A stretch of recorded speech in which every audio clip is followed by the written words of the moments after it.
Assalamualaikum warahmatullahi wabarakatuh. Alhamdulillahilladzi hadana bi'abdihil mukhtari man da'ana ilaihi bil izni wa qad nadana. Labbaika ya man dallana wa hadana. Shalla alaika Allahu bari'uka alladzi bika ya musafa'u khasana wa habana. Ashhadu an la ilaha illallah wahdahu la syarikalah wa ashhadu anna Muhammadan abduhu wa rasuluh la nabiyya ba'dah. Allahumma shalli ala sayyidina Muhammad wa ala ali sayyidina Muhammad, amma ba'du. Faqala Allah ta'ala fil Qur'anil azim wa huwa asdaqul qailin, a'udzu billahi minasyaitonir rajim, bismillahirrahmanirrahim. Laqad kana lakum fi rasulillahi uswatun hasanatul liman kana yarjullaha wal yawmal akhir wa dzakarallaha katsira. Shadaqallahul azim. Segala puji hanyalah milik Allah. Alhamdulillah, di bulan Maulid ini yang mudah-mudahan penuh berkah, kita masih bisa menikmati indahnya nikmat Islam, nikmat iman, dan nikmat ihsan. Tak lupa salawat beserta salam, marilah kita limpah curahkan kepada junjungan kita, yakni baginda kita tercinta Habibana wa Nabiyana Muhammad Sallallahu Alaihi Wasallam. Tak lupa kepada keluarganya, kepada para sahabatnya, kepada para tabi'in tabi'atnya, dan semoga kepada kita selaku umatnya yang selalu turut kepada ajarannya sampai yaumil akhir. Amin ya Allah ya rabbal alamin. Sahabat-sahabat yang dimuliakan oleh Allah Subhanahu wa taala, dalam kesempatan kali ini izinkan saya untuk belajar berbicara, menyampaikan apa yang saya dapatkan dan apa yang saya ketahui mengenai kenapa kita harus menjadi umat Rasul yang ramah dan cinta kedamaian. Kenapa? Karena memang Islam mengajarkan hal seperti itu. Menjadi umat Islam itu harus mampu mewujudkan nilai-nilai Islam, nilai-nilai salam. Apa itu? Cinta damai, perdamaian, keselamatan, dan kesejahteraan. Sikap dan perilaku demikian itu pernah dicontohkan oleh Rasulullah Shallallahu Alaihi Wasallam di dalam kehidupan sehari-harinya maupun dalam kehidupan di bidang pemerintahan. Dalam kehidupan sehari-hari banyak keterangan yang menceritakan tentang sosok Rasulullah Shallallahu Alaihi Wasallam, bahwasanya beliau selalu memberikan keramahan. Meskipun Rasul selalu dibenci oleh kafir pada waktu itu, karena memang waktu itu masih zaman jahiliyah. Di suatu cerita ya, ketika Rasulullah pulang berjamaah, selalu aja ada yang melempari memakai batu, meludahi. Itu hampir setiap waktu kepada Rasulullah itu bersikap seperti itu. Nah, di suatu ketika Rasulullah pun bertanya, kenapa orang yang selalu meludahi itu sekarang nggak ada? Kemana orang itu? Nah, sampai Rasulullah pun menanyakan kepada orang sekitar yang berada di sana, kemanakah orang-orang yang selalu meludahi saya, yang selalu melempari saya? Ternyata diberitakan orang-orang itu tuh sakit. Orang yang selalu melempari Rasul itu sakit. Nah, menjenguklah Rasulullah kepada orang itu. Dan orang yang dijenguk itu kaget ya. Merasa malu, merasa terharu. Kenapa ya Rasulullah? Kenapa engkau mau menjengukku? Kenapa? Kenapa, kan saya sudah jahat kepada engkau ya Rasulullah, tapi engkau begitu mulia, engkau begitu sangat tidak benci akan kelakuan saya yang sudah saya perbuat. Nah, di sana pun Rasulullah menjenguk dan alhamdulillah di sana seorang kafir pun menjadi mualaf gitu ya, masuk ke dalam agama Islam. Nah, begitulah salah satu contoh atau sifat Rasulullah yang perlu kita teladani. Banyak juga ya cerita-cerita yang Rasulullah menyuapi orang-orang kafir yang tidak bisa melihat. Banyak ya cerita-cerita seperti itu. Bahkan di dalam bidang pemerintahan pun ya salah satunya yang dipelopori oleh Rasulullah itu ya Piagam Madinah. Nah, itu ya salah satu bukti toleransi, bukti saling menghargai Rasulullah, begitu ya. Nah, lanjut, sahabat-sahabat yang saya cintai, yang saya banggakan, itulah salah satu dan beberapa contoh kehidupan Rasulullah SAW. Sudah banyak sekali yang membicarakan sosok Nabi, tapi entah kenapa kalau membicarakan selalu merasa timbul ya rasa rindu kita kepada Rasulullah SAW. Shallu ala Nabi Muhammad.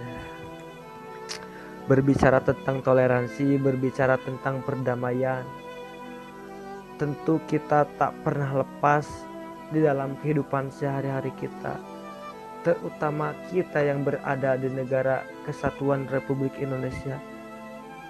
Sangat diperlukan sekali itu rasa toleransi kita harus ditanamkan. Nah, di sini dijelaskan dalam surat Al-Hujurat ayat 13, A'udzubillahi minasyaitonirrajim, Bismillahirrahmanirrahim. Ya ayuhan nasu inna khalaqnakum min dzakari wa untha waj'alnakum syu'uban wa qabaila lita'arufu. Inna akramakum indallahi atqakum. Innallaha alimun khabir. Artinya, hai manusia, sesungguhnya kami menciptakan kamu dari seorang laki-laki dan perempuan dan menjadikan kamu berbangsa-bangsa dan bersuku-suku supaya kamu saling kenal mengenal. Dan sesungguhnya orang yang paling mulia di antara kamu di sisi Allah ialah orang yang paling takwa di antara kamu. Sesungguhnya Allah Maha mengetahui lagi Maha mengenal. Di sini saya berbicara atau menjelaskan artinya ya dengan terjemahan Depag seperti itu. Dan insya Allah saya akan mengutip dari beberapa tafsir ya, dari beberapa mufasir. Ada tafsir Ibnu Katsir, tafsir fi Zilalil Quran, tafsir Al-Azhar, tafsir Al-Munir, dan tafsir Al-Misbah. Semuanya sepakat ya bahwasanya yang terkandung dalam surat Al-Hujurat ini, ayat ini memberitahukan bahwa manusia itu ya berasal dari satu keturunan, yakni Nabi Adam dan Hawa, sehingga pada hakikatnya mereka setara. Keragaman adalah sunnatullah, karena Allah menjadikan manusia itu berkembang demikian banyak sehingga menjadi berbangsa-bangsa dan bersuku-suku. Ya, keragaman itu bukanlah untuk berpecah belah dan saling memusuhi, tetapi untuk saling mengenal. Dengan pengenalan yang baik akan terjalin kedekatan, kerjasama, dan saling memberikan manfaat.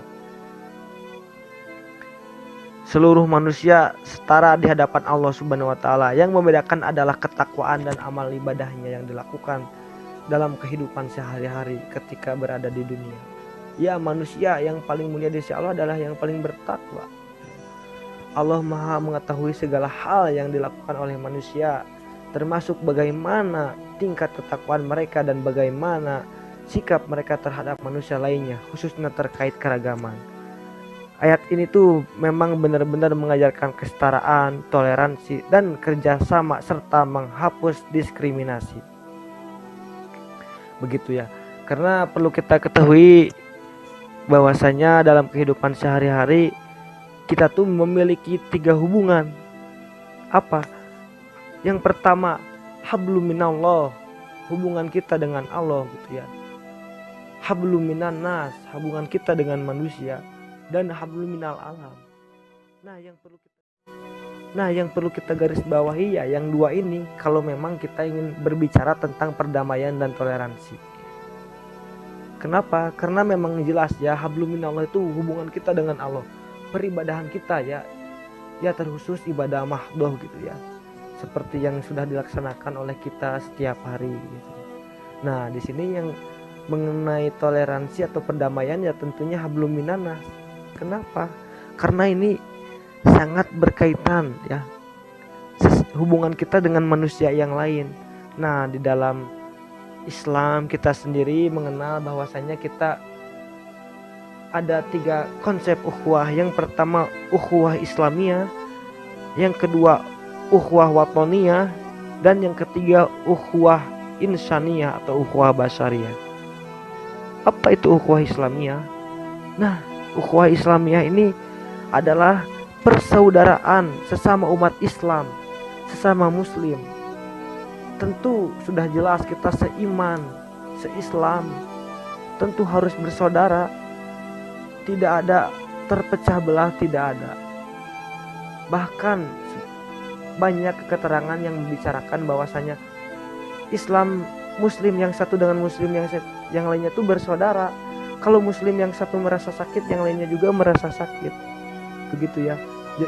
Begitupun sebaliknya, kalau muslim yang satu berbahagia, maka muslim yang lainnya harus berbahagia. Jadi tidak ada istilah saling siku menyiku. Begitu. Itu ya. Nah, ini hubungannya sesama satu iman di Islam. Yang kedua ada ukhuwah watoniyah. Nah, ini ukhuwah watoniyah ini adalah persaudaraan setanah air ya, sebangsa. Tentu toleransi di sini harus lebih dipupuk kembali. Kenapa? Karena di sini memang kita berbeda iman mungkin ya, berbeda orang tua, berbeda suku. Akan tetapi di sini kita ada dalam ikatan suatu kenegaraan. yakni negara tanah air kita, negara Satu Kesatuan Republik Indonesia. Negara Kesatuan Republik Indonesia gitu ya. NKRI.